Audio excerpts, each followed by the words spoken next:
Good morning, class 5. Today is the day 16 of online classes, and I am to teach you rest of the topic in the science, and the topic is communicable diseases. Previous class में हम लोगों ने क्या पढ़ा था कि diseases जो होती हैं, बीमारियां, रोग जो होते हैं, वो दो प्रकार के होते हैं मेनली, कम्युनिकेबल और नॉन कम्युनिकेबल। तो नॉन कम्युनिकेबल के बारे में हम लोगों ने कल एग्जाम्पल के साथ पढ़ा। अब हम लोगों को कम्युनिकेबल डिजीजेस के बारे में पढ़ना है डिटेल में। Diseases that can spread from one person to another are called communicable diseases. वैसी बीमारियां जो एक इंसान से दूसरे इंसान में फैलती है उसको क्या बोलते हैं? कम्युनिकेबल डिजीजेज बोलते हैं। They diseases can spread through air, water and physical contact with others. ये बीमारियां जो है कैसे फैलती है? तो या तो हवा के द्वारा, पानी के द्वारा, या फिजिकल कॉन्टैक्ट यानी टच के द्वारा। Malaria, common cold and pneumonia are some examples. Malaria हो गया, कॉमन कोल्ड हो गया, निमोनिया हो गया, ये सब क्या है? कुछ एग्जाम्पल्स। और अभी रिसेंट का एग्जाम्पल क्या है? कोविड-19। Staying clean and maintaining a good hygiene helps in preventing such disease. वैसी बीमारियां जो कम्युनिकेबल होती हैं, एक पर्सन से दूसरे पर्सन में फैलती हैं, उसको रोकने का सबसे बेहतरीन तरीका क्या है? कि हम साफ सफाई रखें। ठीक है।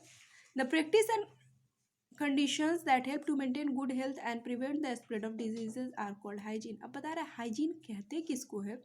तो कह रहा है कि वैसा कंडीशन, वैसी अवस्था जिसमें हम क्या करते हैं?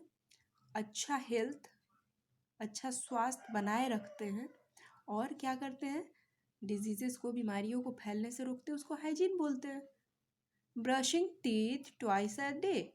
दिन में 2 बार ब्रश करना, एक सुबह एक रात, हम लोग करते ही हैं। बाथिंग, नहाना।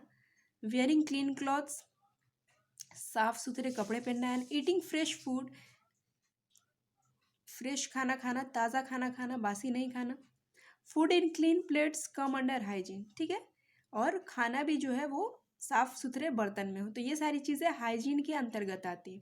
Communicable diseases are spread by microbes of germs such as bacteria, protozoa and virus. Communicable diseases जो होते हैं वो किसके द्वारा फैलते हैं? तो जो सूक्ष्म जीवी होते हैं, जैसे बैक्टीरिया हो गया, प्रोटोजोआ हो गया, वायरस हो गया। ठीक है।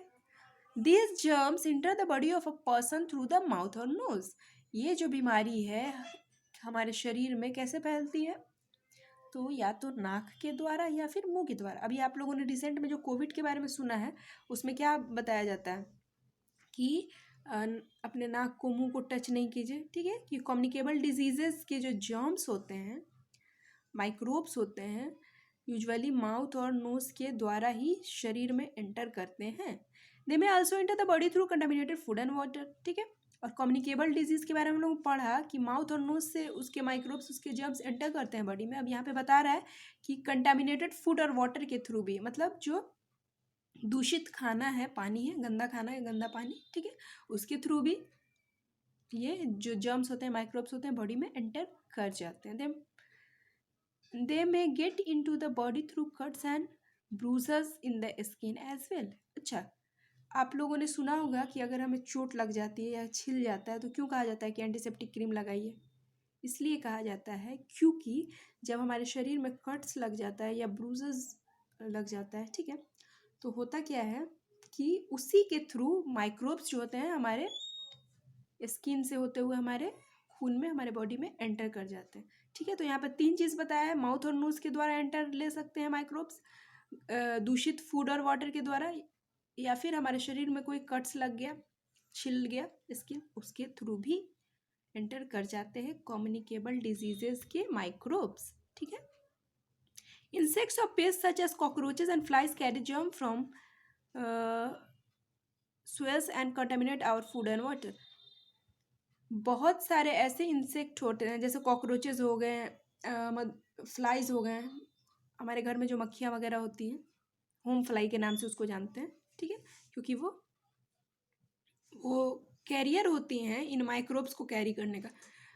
होता कैसे है कि जब कोई मक्खी किसी कूड़े पर या किसी गंदे जगह पे जाके बैठ गई, ठीक है, अब वहाँ से उसके पैर में वो गंदगी चिपक गई, अब वो वहाँ से उड़ के हमारे घर में आई, अगर आसपास साफ सफाई नहीं है, खाना पे बैठ गई, और उसके बाद वहाँ पे वो अपना पैर ऐसे ऐसे साफ करने लगती है, झाड़ने लगती है, और उससे क्या होता है कि उसके पैर में जो माइक्रोब्स चिपका रहता है, जो वो कूड़े पर से लेके आई थी, वो उस खाने में या फिर उस सरफेस पे जहाँ पे वो जाके बैठी है वहाँ पे वो छोड़ देती है और वहाँ से क्या होता है, फिर जर्म्स मल्टीप्लाई होते हैं और उसके बाद डिजीजेस फैलने लगती हैं, बीमारियाँ फैलने लगती हैं।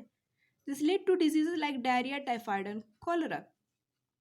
इससे क्या होती है, बहुत सारी बीमारियाँ होती हैं जैसे डायरिया, टाइफाइड, कॉलरा। ठीक है। Eating with unwashed and dirty hands और eating in a dirty plate also allows germs to enter into our body.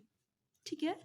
कह रहा है कि अगर हम गंदे हाथों से खाना खाते हैं या फिर गंदे प्लेट में खाना खाते हैं, खाना कितना भी हेल्दी बना हो, ठीक है, लेकिन वो हमें बीमार कर देगा।